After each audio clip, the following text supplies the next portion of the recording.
I present love while you present the truth. My wife asked me to sleep in the garage while her real boyfriend arrived. She had no clue who I truly was. After 18 years in intelligence work, she thought I was just a quiet tech guy. By 3 a.m., I had 83 missed calls. Her text read, "Who the hell are you?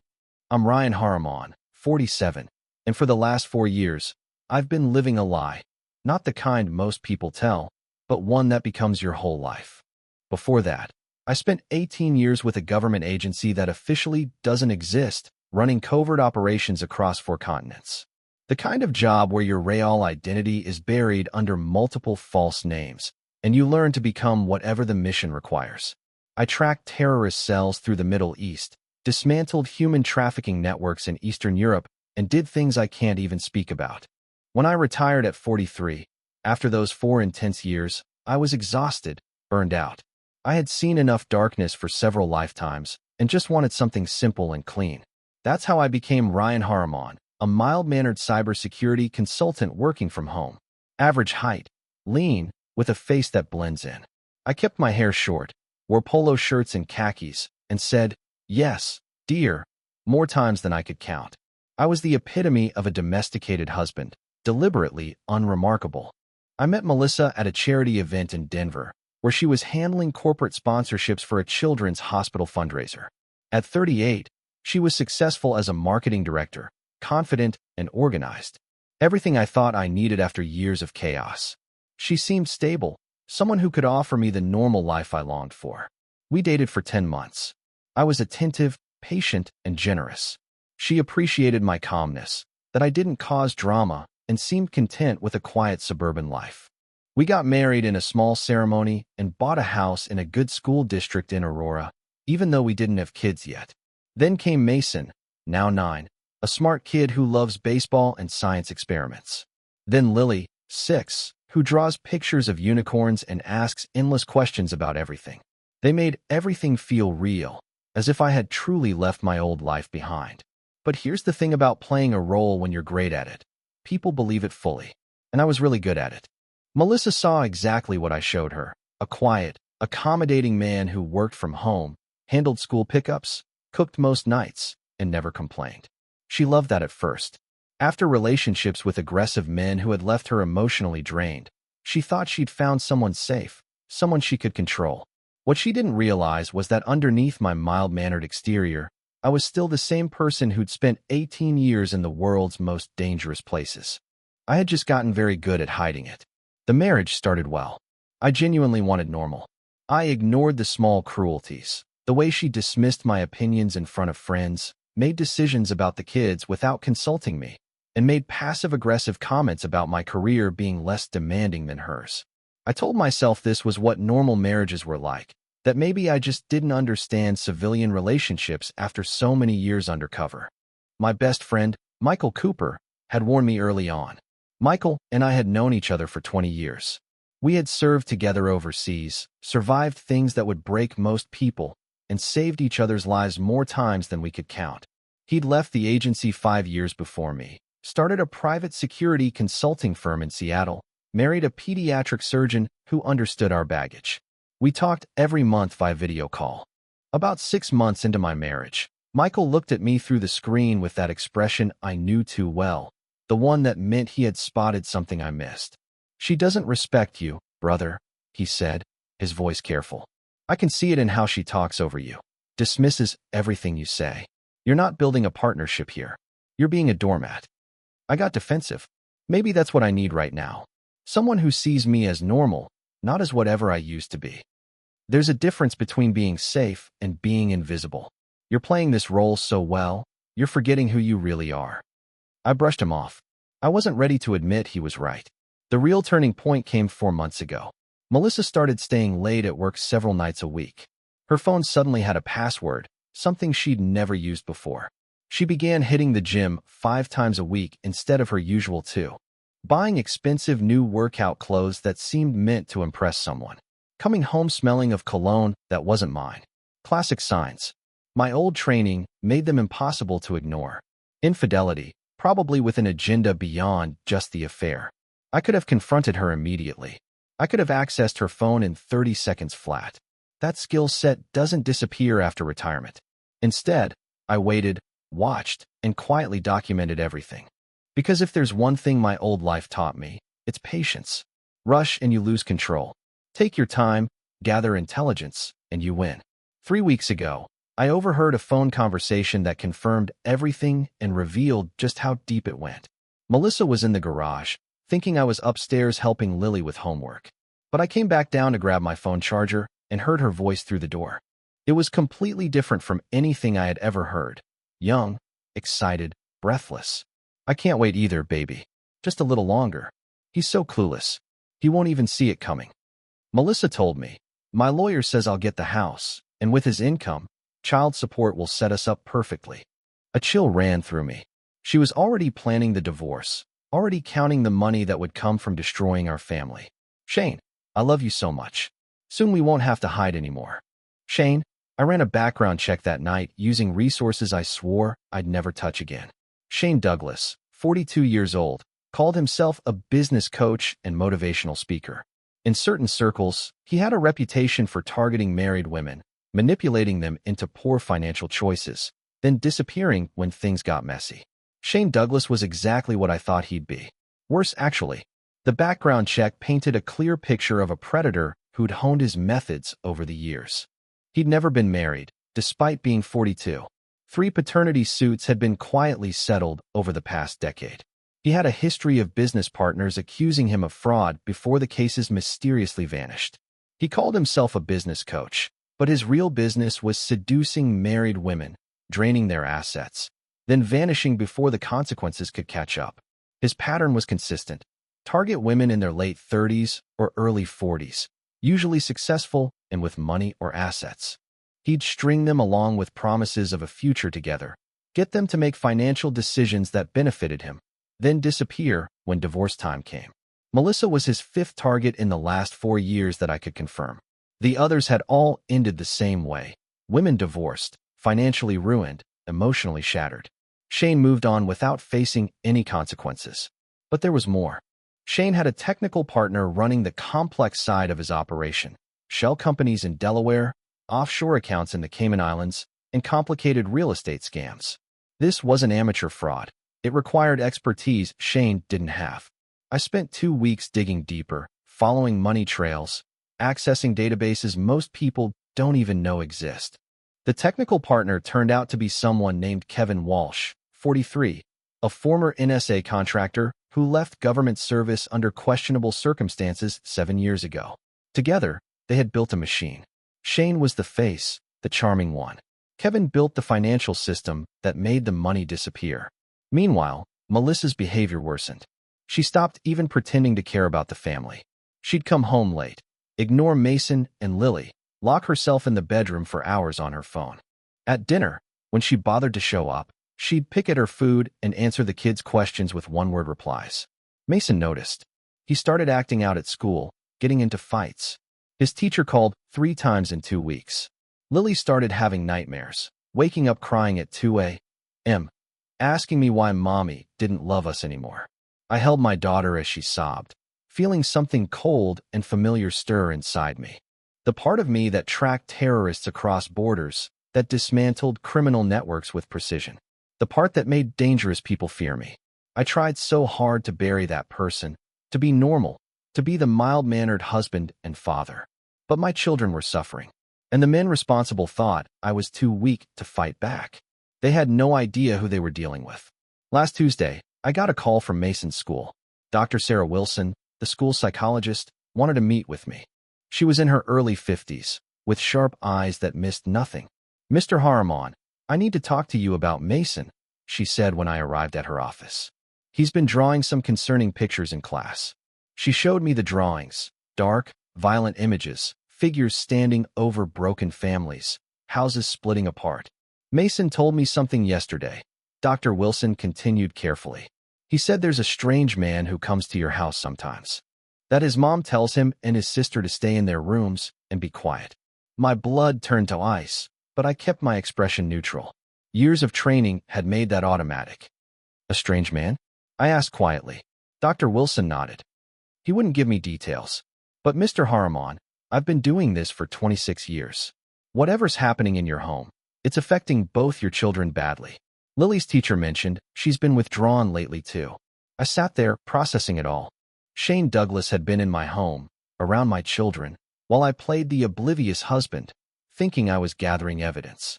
My kids were being traumatized. I need to ask you something directly, Dr. Wilson said. Is there domestic instability? Infidelity? I'm not here to judge. I'm here to help these kids. Something about her directness, her genuine concern, made me trust her. Maybe I needed an ally. Maybe I was tired of doing this alone. My wife is having an affair, I said. The words felt strange. I'd never said them out loud before. With a man who targets married women for money. I've been gathering evidence for the divorce proceedings. Dr. Wilson's face didn't change, but I saw understanding in her eyes. And the children know, she said. I hadn't thought they did. I'd been careful. Children always know, Mr. Harmon. They just don't always have the words to explain what they're feeling. She pulled out a card and wrote something on the back. This is my personal number. If you need documentation of the psychological impact on Mason and Lily for custody proceedings, I'll help. But please, whatever you're planning, do it quickly.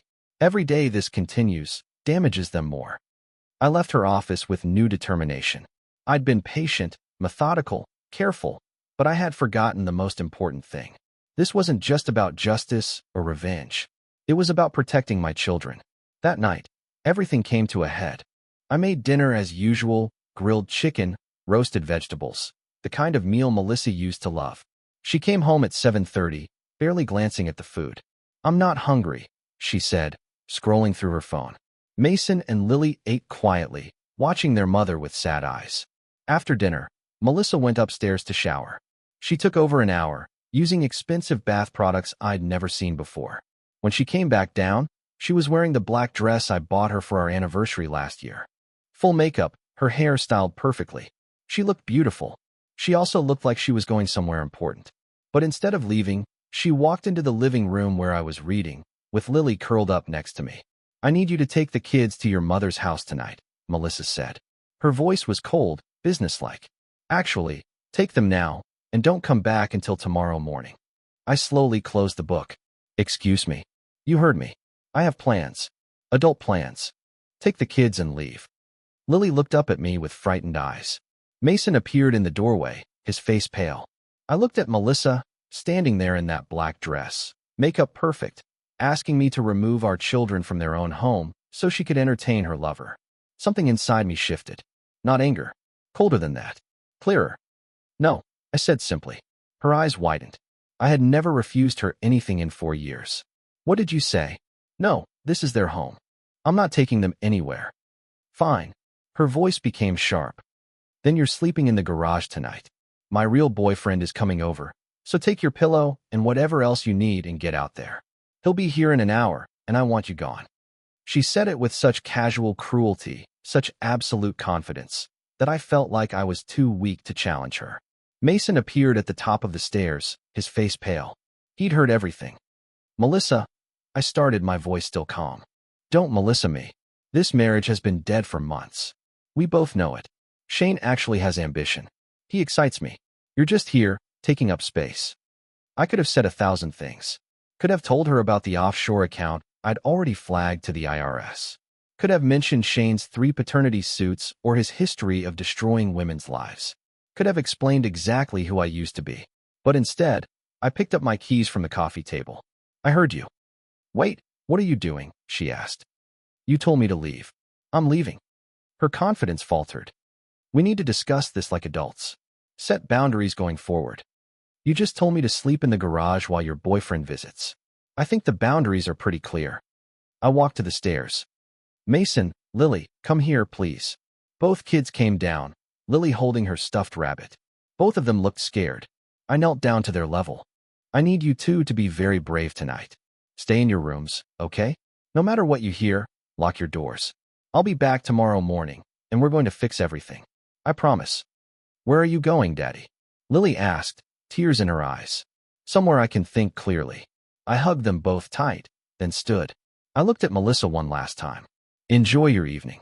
I walked out without another word, got into my Honda Civic, and drove. Not to a hotel yet. First, I had a call to make. Michael Cooper answered on the second ring. Ryan, it's almost midnight here. I need you on a plane tomorrow.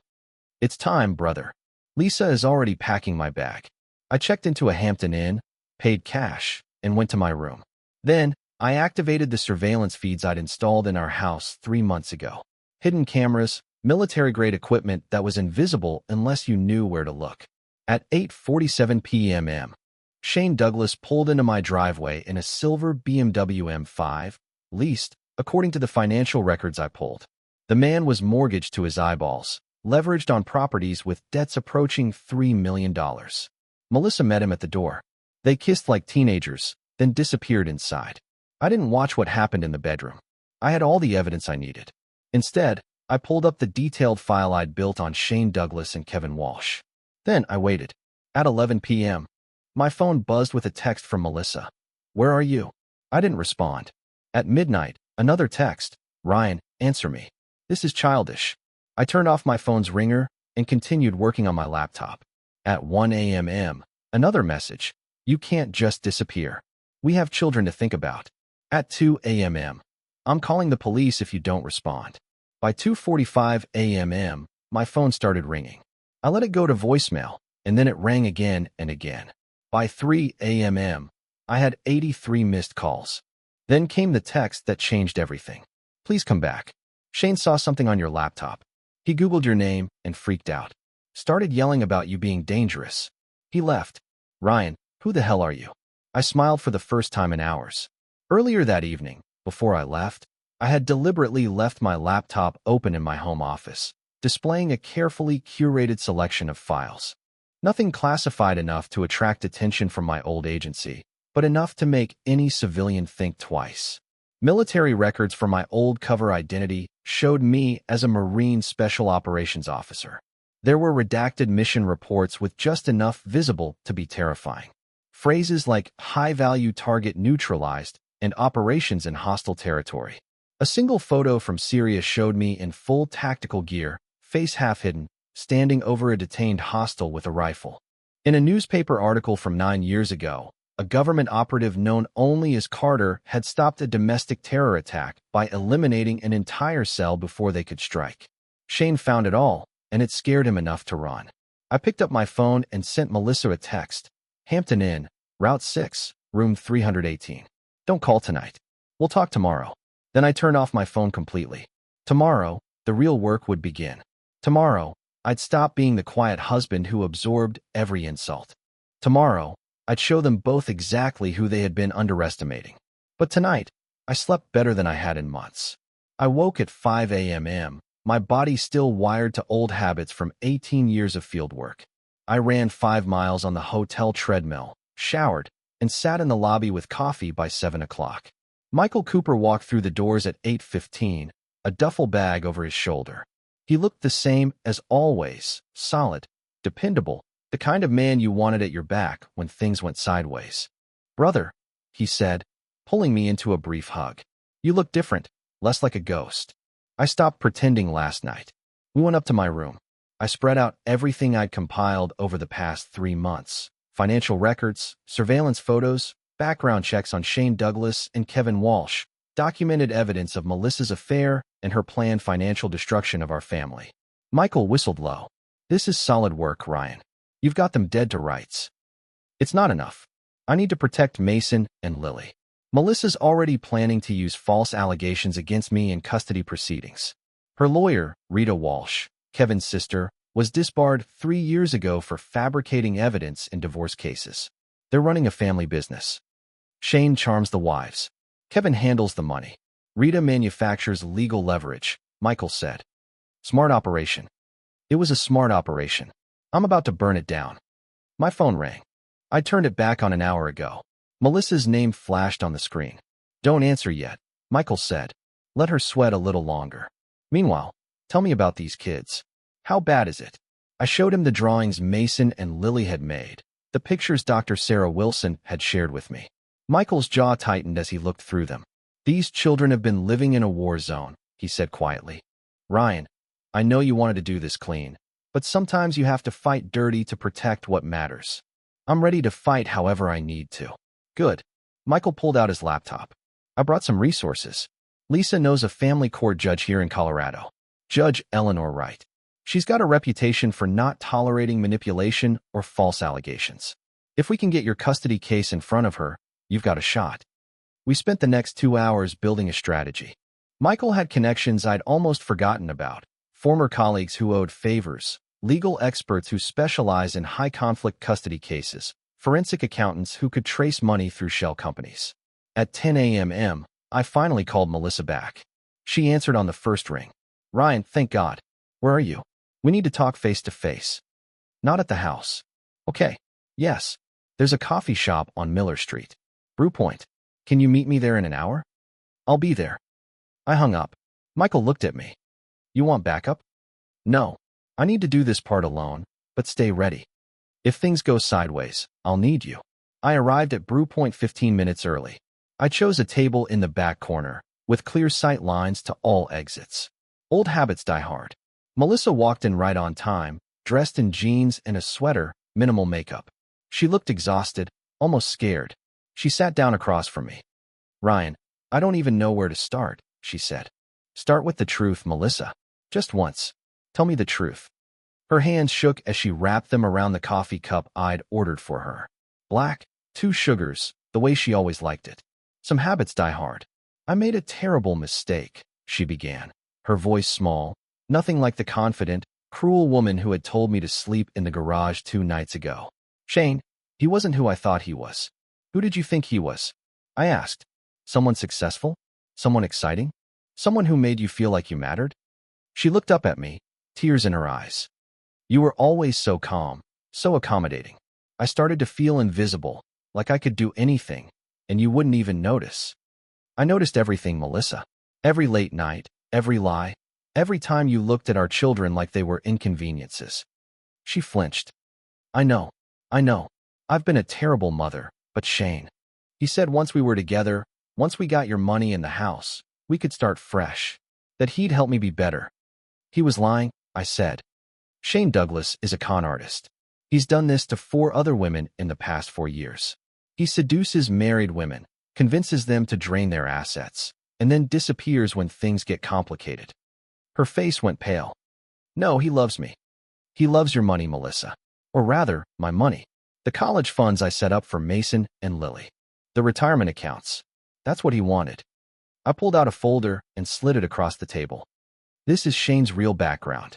The paternity suits, the fraud accusations, the restraining orders. She opened the folder with trembling hands, her eyes scanning the pages. I watched the realization hit her. The color drained from her face entirely. Oh God, she whispered. Oh God, what have I done? You've destroyed our marriage. Traumatized our children. You plan to take everything I've worked for and give it to a criminal. My voice was level, factual. Mason is fighting at school because of the stress. Lily has nightmares every night. Your affair has damaged them in ways that will take years to fix. I didn't know. I swear I didn't know it was affecting them like that. You didn't care enough to notice. She was crying now. Real tears, not the manipulative kind. What are you going to do? I've already done it. I filed for divorce this morning. I'm citing infidelity and requesting full custody of Mason and Lily based on documented psychological harm. Dr. Sarah Wilson from their school will testify about the damage you've caused. You can't take my children away from me. I'm not taking them away. You pushed them away yourself. I leaned forward. But there's something else you need to know, Melissa. Something about who I really am. Her eyes widened. Shane said something. He saw files on your computer. Military records. Mission reports. He said, you were dangerous. I spent 18 years working for an intelligence agency, running deep cover operations, mostly counterterrorism. Some things I'll never be allowed to talk about. When I retired 4 years ago, I wanted normal. I wanted safe. So, I became Ryan Harmon, the quiet cybersecurity consultant. She stared at me like she was seeing me for the first time. But I'm not that person, Melissa. I never was. I was playing a role, just like I did for 18 years overseas. And you, Shane, Kevin Walsh, Rita Walsh, all of you thought I was weak. Thought I was someone you could manipulate and destroy. Kevin Walsh, Rita, Shane's technical partner, and legal muscle. They're all going down. Melissa, I've already contacted the FBI about their fraud operation. The IRS is investigating those offshore accounts you thought were so secret. The next 2 weeks moved like a controlled detonation. Everything I'd carefully planned fell into place with precision. Michael and I met with the FBI field office in Denver. I handed them 3 months of documented evidence on Shane Douglas and Kevin Walsh, financial fraud, wire fraud, racketeering, conspiracy. The agent in charge, a sharp woman named Jennifer Brooks, reviewed the files with increasing interest. "Mr. Harmon, this is extremely thorough work," Agent Brooks said. "How did you compile all this?" "I have a background in intelligence analysis," I replied. She didn't press further. Within 48 hours, the FBI arrested Shane at his leased apartment. Kevin Walsh was arrested the same day at his office in Boulder. Rita Walsh, the disbarred attorney, was charged as an accessory. The evidence was overwhelming. Financial records showing $4 million stolen from 7 women over 5 years, offshore accounts in the Cayman Islands, and shell companies in Delaware and Nevada. Emails between Shane and Kevin discussing targets, strategies, and how to maximize extraction from each victim. Shane's expensive lawyer took one look at the case and advised him to take a plea deal. Shane refused, screaming about government conspiracies and illegal surveillance. The judge denied bail, and he spent the next month in county jail watching his life collapse. Meanwhile, the divorce proceedings moved forward. Melissa tried to fight for joint custody, but Dr. Sarah Wilson's testimony destroyed any credibility she had. Wilson detailed the psychological damage to Mason and Lily, showed the disturbing drawings they'd made, and explained how prolonged exposure to parental infidelity and household instability had traumatized both children. Judge Eleanor Wright listened to everything with a stern expression. She was in her early 60s, with gray hair and sharp eyes that missed nothing. When Melissa's lawyer tried to argue that she had been deceived by Shane, that she was a victim too, Judge Wright cut him off. Mrs. Harmon made a choice to bring a stranger into her home around her minor children. The judge said, her voice like steel. She told her husband to leave so her lover could visit. She prioritized her affair over her children's well-being. That is not the behavior of a fit parent. The custody ruling came down hard. I got primary physical custody of Mason and Lily. Melissa was granted supervised visitation every other weekend, contingent on completing parenting classes and family therapy. The financial settlement was equally brutal. The house was mine. The retirement accounts were mine. Melissa got minimal spousal support for 2 years, and even that was contingent on her cooperation with the children's therapy. She left the courtroom in tears, supported by her mother, who had testified against her own daughter after learning the full extent of what Melissa had done. 3 weeks after the arrests, Shane Douglas went to trial. I sat in the back of the courtroom for sentencing. Kevin Walsh had taken a plea deal and agreed to testify against Shane in exchange for a reduced sentence. The testimony was damning. 7 women took the stand one by one, describing how Shane had destroyed their lives, their savings, their families. 1 woman had lost her house. Another had declared bankruptcy. A third had attempted suicide after Shane disappeared with everything she had. Shane's face remained impassive through most of it. But when the verdict came down, guilty on all counts, he finally broke. He looked back at me sitting in the gallery, and our eyes met. I saw rage there, hatred, impotent fury. I gave him a small nod, nothing more. Then I walked out. Shane Douglas got 18 years in federal prison with no possibility of parole for 12. Kevin Walsh got 10 years for cooperating. Rita Walsh lost her law license permanently and received 3 years of probation. Together, they were ordered to pay $6.2 million in restitution to their victims. The house felt different after Melissa moved out. Lighter somehow. I repainted the kids' rooms and let them choose the colors. Mason picked blue with star decals on the ceiling. Lily wanted purple with white flowers. The first few months were hard. Both kids needed therapy twice a week. Mason's anger slowly subsided as Dr. Wilson helped him process everything. Lily's nightmares became less frequent. They both started smiling again, laughing at dinner, acting like kids instead of walking on eggshells. Michael and I launched a security consulting firm together, Cooper and Harmon Security, specializing in fraud prevention, corporate investigations, and executive protection. We took on cases pro bono sometimes, helping other people who'd been targeted by con artists, connecting victims with resources and legal support. Melissa completed her parenting classes, After 8 months, the supervised visits became regular visits. She was trying, genuinely trying, to rebuild her relationship with Mason and Lily. It would take years, maybe forever, but she was making an effort. I didn't hate her anymore. I just felt nothing. She was the mother of my children, and for their sake, I maintained civil communication. But the woman I'd married, the life we built, that was gone completely. 10 months after the divorce was finalized, I spoke at a law enforcement conference in Dallas about financial fraud and domestic manipulation. I stood in front of 300 officers, FBI agents, and prosecutors and told them my story about being underestimated, about fighting back, and about protecting your children above everything else. Predators like Shane Douglas thrive on isolation. I told them they make victims feel alone and ashamed. Break that isolation. Connect the victims. Show them the pattern. And suddenly, they're not alone anymore. That's how you fight back. Document everything. Stay patient. Never underestimate yourself or anyone else. The standing ovation felt better than any commendation I'd received in 18 years of government service.